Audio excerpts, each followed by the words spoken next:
صباح الخير والجمال. النهاردة يومنا مش عادي، النهاردة صباح أول يوم في الدراسة، أول يوم في الترم. النهاردة في الحقيقة يعني نسمات الجو مش طبيعية أبدا.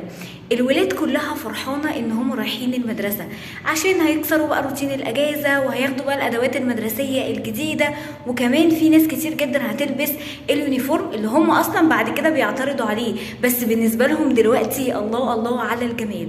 في الحقيقة النهاردة مش فرحة بس للولاد الصغيرين، ده كمان لكل معلم وكل معلمة وهم رايحين المدرسة.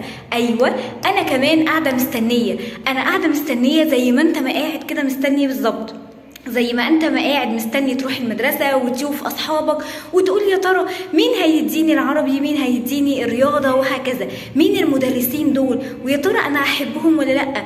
انا كمان وكل معلم وكل معلمة احنا بنيجي اول يوم للدراسة واحنا مشتاقين جدا جدا علشان نشوفكم، وبفكر كده زيكم يا ترى برضو انا هدي مين، يا ترى الولاد اللي عندي هيكونوا عاملين ازاي. ايوه انا النهاردة يعني تقريبا ما نمتش بالليل لان قاعدة مستنياكم. بقول لكل ولادي وكل طلابي ان انتوا وحشتوني جدا جدا جدا.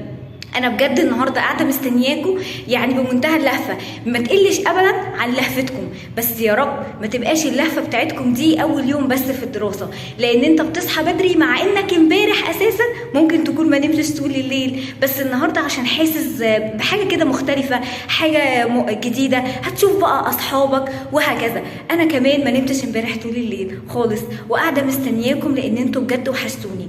وعايزه اقول لكم بلسان كل معلم وكل معلمه بجد المدرسة ما بيبقاش أبدا أبدا ليها طعم غير بيكم، انتوا اللي بتحلوها وانتوا اللي بتخلوها كده جميلة.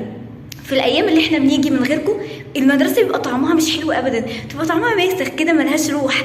انتوا بجد بعد ربنا سبحانه وتعالى بتدوا الروح للمدرسة. يلا بسرعة احنا مستنيينكم، وحشتونا جدا جدا. غير حياتك وخليك بسمة حب.